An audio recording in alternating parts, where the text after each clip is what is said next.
Lundi 9 décembre 2019, bienvenue aux informations de la mi-journée. Alimatou Badarou a présidé un séminaire ce dimanche 8 décembre 2019 au siège du Bloc républicain. Il a été question au cours de la séance de restituer aux militants la rentrée politique du Bloc républicain qui a eu lieu à Porto-Novo le samedi 16 novembre 2019. Démarré le 28 novembre, la fête identitaire de Kpassé est à son épilogue ce dimanche. C'est une messe dite par le nonce apostolique Monseigneur Briand qui a été le grand acte final. La mode internationale a siégé à Cotonou ce week-end. Les grands acteurs du domaine ont pris part à la 6e édition de Oyemi Fashion Show. Vous suivrez dans un instant le film du défilé de mode. Voilà pour le sommaire.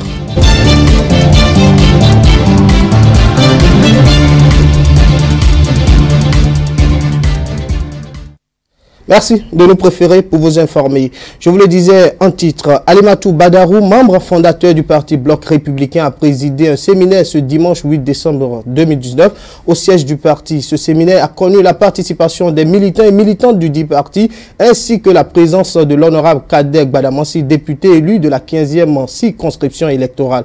Le but de la séance est de restituer en quelques mots la rentrée politique du Bloc républicain qui a eu lieu à Porto-Novo le samedi 16 novembre 2019, mais aussi et surtout les préparer pour les prochaines élections communales et locales. Suivez un extrait des interventions. Nous sommes ici pour restituer un peu la rentrée politique du Bloc républicain qui a eu lieu récemment à Porto-Novo et profiter pour échanger avec les militants républicains du 6e arrondissement pour qu'ils fassent plus ample connaissance, sans oublier qu'il y a des élus locaux, des conseillers du 6e arrondissement qui ont rejoint le Bloc républicain. Donc c'était un moment de convivialité pour renforcer la famille républicaine dans le 6e arrondissement.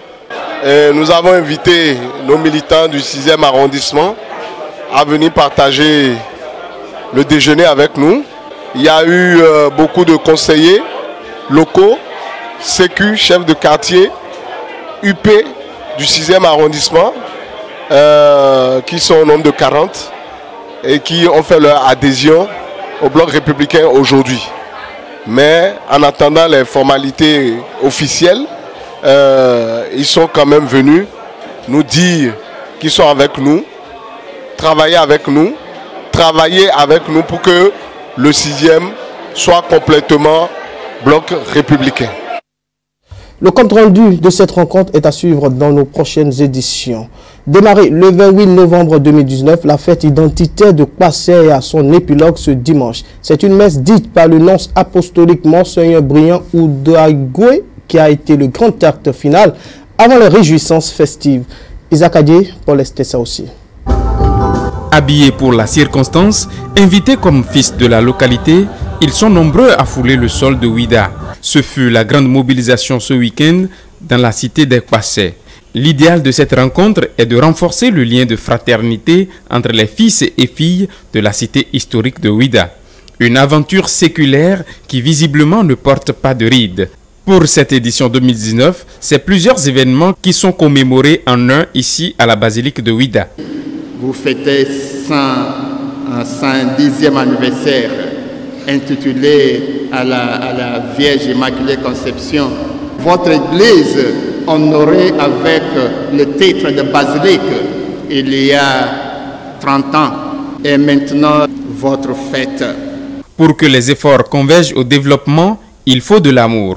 Un amour fraternel que le nonce apostolique retrouve dans l'évangile de Matthieu. Une immersion dans les épîtres de Saint Paul et le message est clair. Saint Paul s'adressait aux Romains, mais je trouve ce message très adapté à vous, fils et filles de Ouida, en ces jours de votre fête annuelle de retrouvailles. Il vous invite. Je vois que vous êtes déjà d'accord. Alors, je vous invite pas avec Paul d'être d'accord, mais je vous invite à continuer d'être d'accord entre vous et de vivre dans le même cœur comme des frères et sœurs, fils et filles de mêmes parents. 123e anniversaire de la fête identitaire de Ouida, 110 ans de l'église Notre-Dame de l'Immaculée Conception, 30 ans que l'église est consacrée basilique et le deuxième dimanche du temps de l'Avent. Tous ces événements ont été commémorés ce week-end à Ouida. À la fin de la messe, quelques personnalités nous ont livré leurs impressions. On les écoute. Vous avez certainement suivi en direct les paroles de Noce qui viennent du cœur, qui expriment tout ce qu'ils pensent de Ouida et tout ce que Ouida doit être pour que le beau qu'on voit à travers notre présence aujourd'hui reste beau aujourd'hui, demain et toujours. Nous avons besoin d'avoir le cœur à nous aimer, le cœur à aimer notre ville, le cœur à aimer notre pays. Et nous avons besoin également de construire ce pays. Pour construire le pays, il n'y a que l'amour, de ses frères, l'amour de son pays. Et il n'y a que ça.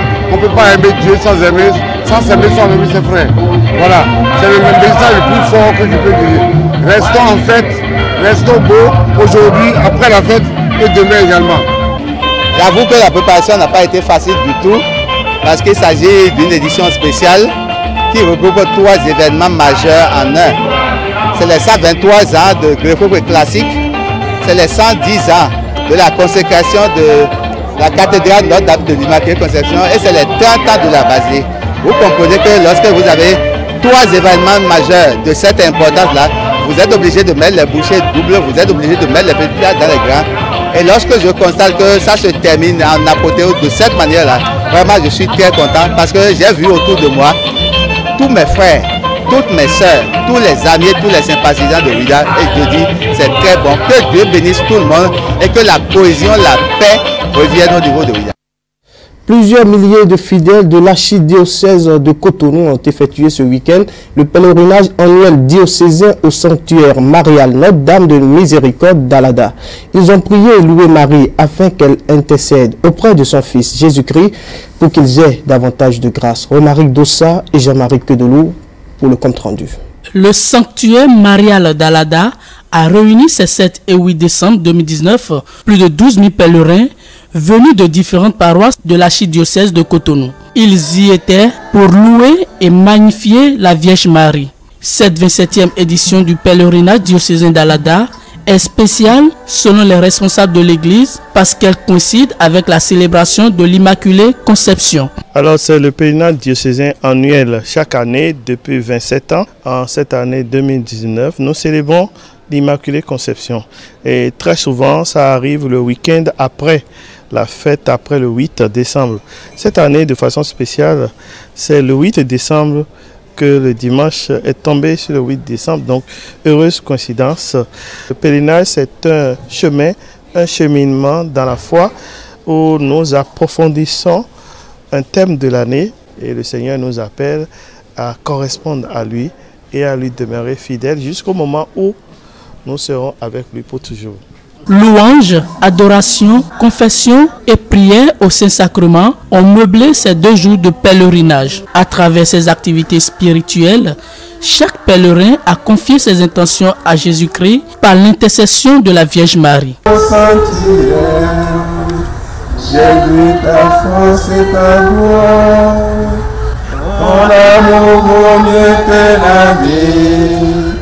Tu seras la louange de mes lèvres. Marie, icône de fidélité dans la vie du Seigneur, est le thème central sur lequel ont médité ces fidèles au pèlerinage diocésain de cette année. Parfois, quand on se met à la suite de Dieu, on peut rencontrer des difficultés, on peut avoir des doutes.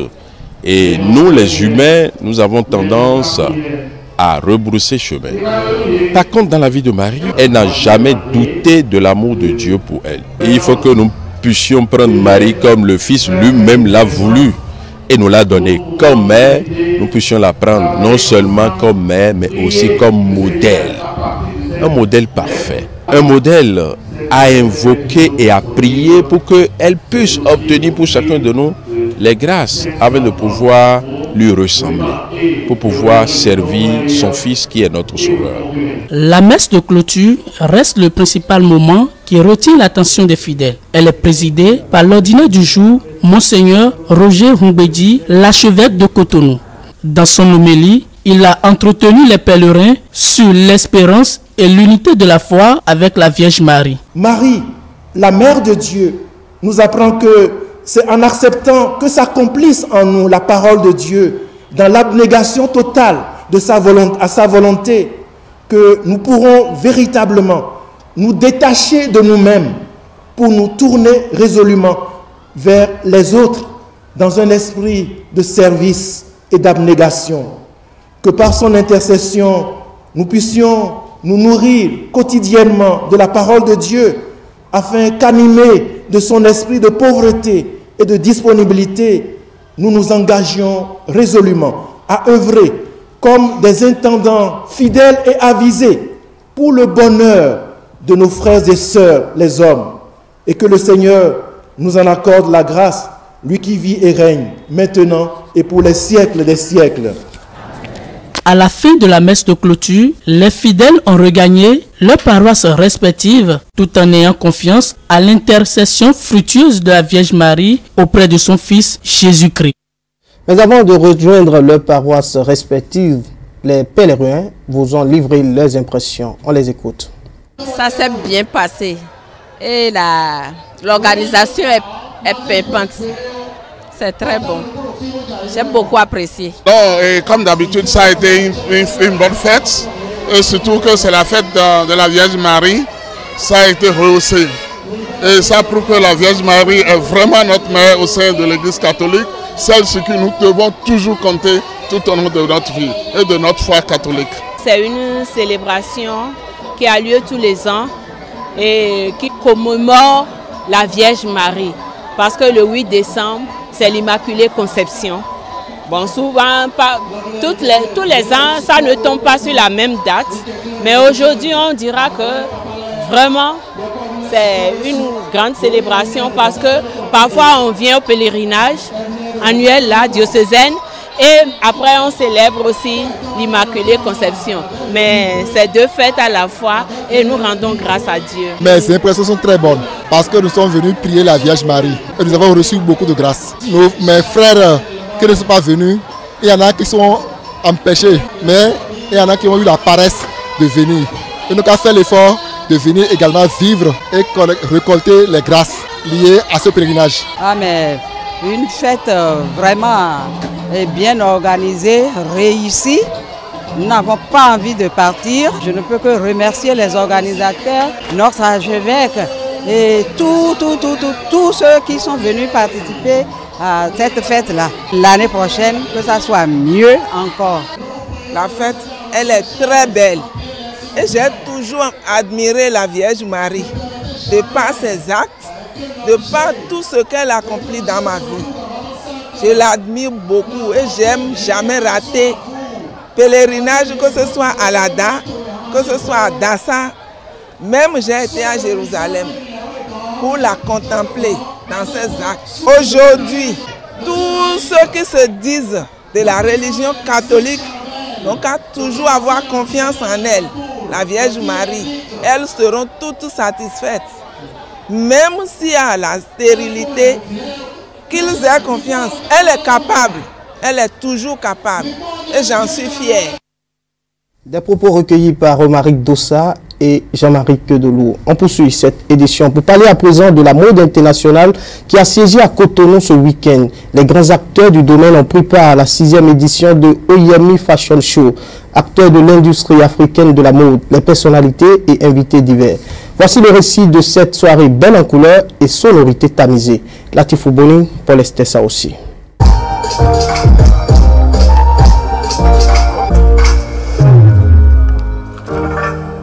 Soirée la plus glamour de l'histoire du Bénin, ou tout au moins de ces dernières années.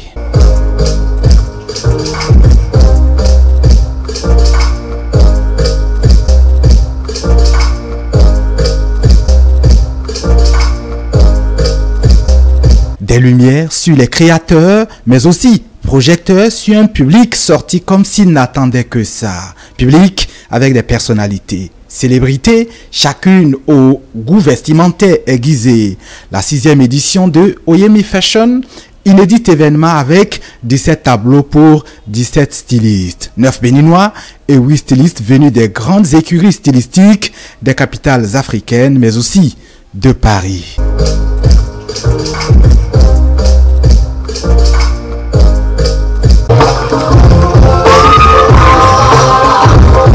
C'est Lolo Andoche qui a ouvert le bal avec ses couleurs noires flatteuses et ses touches de ciseaux tendres. Il réconcilie les invités étrangers et béninois. Son style, regard béninois de la brillance africaine. Son tableau dit quoi abord au public. Bienvenue à Oyemi Fashion Show, 6e acte.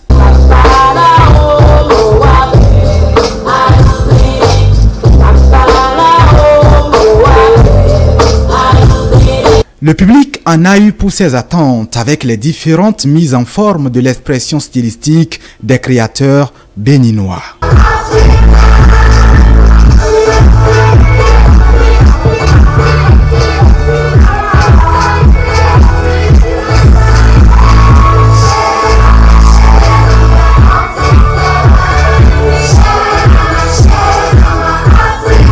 Le Nigeria était là avec ses couleurs, mais également son histoire et ses envies de réconcilier l'histoire, les rêves et le futur.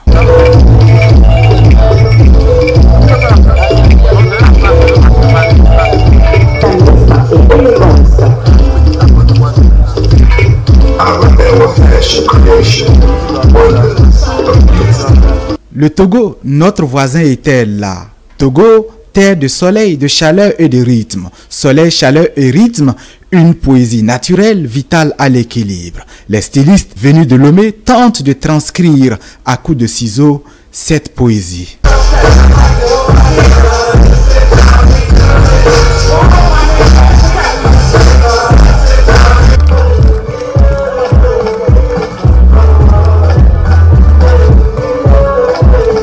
Les Swatini, ex-Swaziland, a eu ses couleurs dans cette soirée glamour dosée. Libreville aussi, sans oublier Paris. Paris avec un béninois d'origine.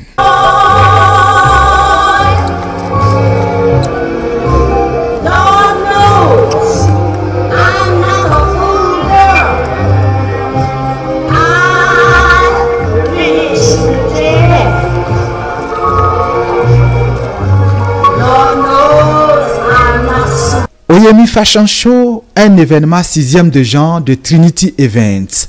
Trinity Events, c'est Magali Dossa. Elle et ses partenaires repositionnent Cotonou sur l'axe de la mode mondiale. À l'issue de la soirée, les participants ont laissé libre cours à leurs impressions. La promotrice de Trinity Events s'est également prononcée. Un extrait. Beaucoup de fierté, comme d'habitude. Beaucoup de fierté d'avoir pu montrer au public béninois que des créateurs étaient capables d'avoir de l'inspiration, de la fibre artistique et d'utiliser, comme on a pu voir avec certains stylistes, des matériaux un peu qui sortent de l'ordinaire. Et c'est toujours un plaisir de voir que le public réagit, ce qui veut dire que ça leur plaît. Et voilà, une 6e édition dont je suis satisfaite. Alors, cette 6e édition a la particularité d'avoir un aspect social. D'habitude, tout le public est invité. Et cette année, nous avons intégré des tickets en vente. Pas pour mon propre bénéfice, mais vraiment pour aider donc un certain nombre de jeunes femmes qui sont dans le besoin et qui ont tout un projet économique, un projet de vie qui les aiderait donc à améliorer leurs conditions de vie, à subvenir aux besoins de leurs enfants. Donc cette année, c'est vraiment ça la grande particularité. La deuxième particularité est que nos chers créateurs ont eu à réaliser une robe de mariée, une tenue de mariée, homme ou femme, et ont pu montrer que voilà, la mode on la retrouve partout, autant dans ce qu'on porte tous les jours que dans ce qu'on porte aux occasions particulières. Ce que je me demande, c'est que prochainement ça va être quand? Je vais vite revenir encore, parce que non, c'était très bien passé. J'attendais, je savais que ça va être comme ça, parce que c'est pas parce que ma maman vient ici, c'est pourquoi je jette souvent des fleurs au Bénin. Mais on fait beaucoup de choses au Bénin, au Togo maintenant, hein. Donc ça ne m'a pas étonné d'être là, ça ne m'a pas étonné de voir le travail qui est fait dans les coulisses jusque sur scène. Pour moi, c'est une réussite. On a fait des défilés dans tout le monde entier, mais le faire au Bénin est très important parce qu'actuellement, c'est maintenant que la mode commence réellement au Bénin. Je dirais la mode a réellement commencé au Bénin, malheureusement si je le dis ainsi. La vraie mode, de vrais défilés professionnels, a réellement commencé il n'y a pas longtemps. Donc il est important de mettre la base de solidifier la base afin que la génération future puisse bénéficier de quelque chose de très solide à la suite. Et il faut accompagner les promoteurs actuellement pour qu'ils ne soient pas découragés comme les promoteurs qui étaient passés en notre temps, d'accord, parce qu'avec la période que l'on a eu à passer, c'était très dur, il n'y avait pas de sponsor, il n'y avait pas d'accompagnement, mais progressivement ça vient. Donc il faut accompagner ceux qui sont là actuellement afin que plus tard, la génération future puisse mieux vivre de cet art. Un dernier élément pour mettre fin à ce journal de la mi-journée. La 6e édition du Festival des meilleurs instrumentistes d'Afrique s'est achevée ce week-end par la Nuit des orchestres d'Afrique. De vibrants hommages ont été rendus aux instrumentistes Diblo Dibala du groupe Machacha et Gobi de l'orchestre Black Santiago. Retour sur les temps forts de la soirée avec Stélia Padono, Prudence Koussouran et Larissa Dorsouyovo. Nuit des orchestres d'Afrique, moment de fête et de suspense pour les différents groupes qui prennent part à la finale de la 6e édition du Festival des meilleurs instrumentistes d'Afrique MIA. Il s'agit de l'orchestre Divine Sound et 2 autres du grand voisin de l'Est. Le savoir-faire de ces groupes, composé de bassistes, batteurs, solistes et autres, a été évalué lors des prestations.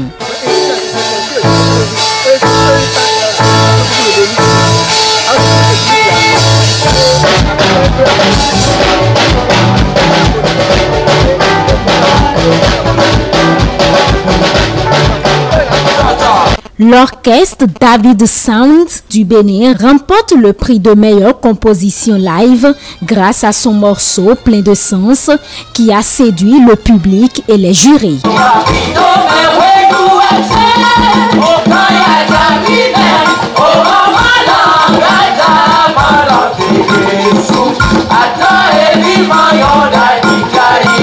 Le batteur de l'orchestre nigérien Agbadje Dansaki a quant à lui remporté le prix de meilleur batteur de la 6e édition du Festival MIA 2019.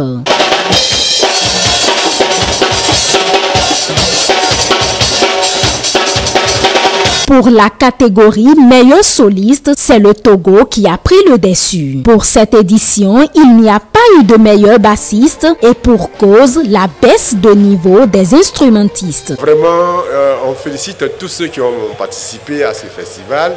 Je ne suis pas des bassistes, mais vraiment le niveau ne permet pas de dire qu'il y a un meilleur bassiste. Donc pour les bassistes. Festival MIA 2019, c'est la reconnaissance de mérite de 2 grandes icônes de la musique, Diblo Dibala du Congo et Gobi du Bénin. Ils ont été primés par les organisateurs du festival.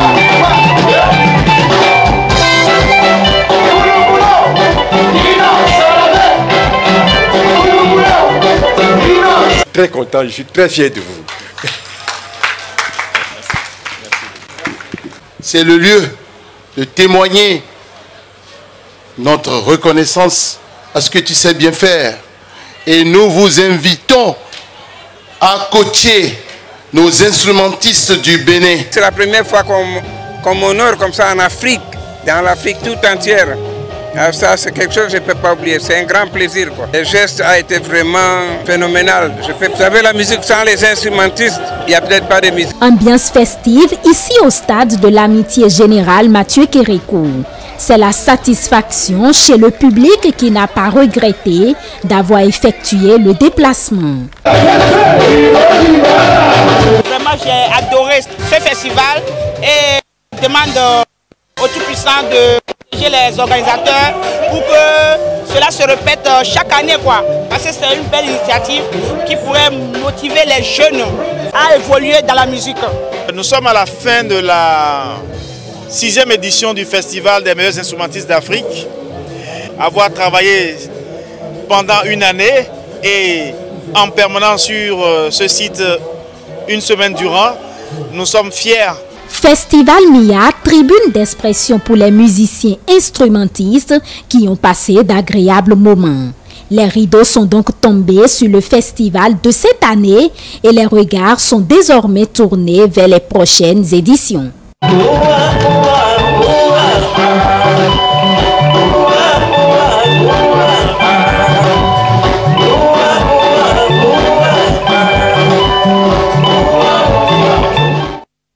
C'était le journal de la rédaction. Merci de l'avoir suivi. La prochaine édition du journal présenté, c'est 19h45. Bonne suite des programmes sur E-Télé, la chaîne de l'excellence. À bientôt.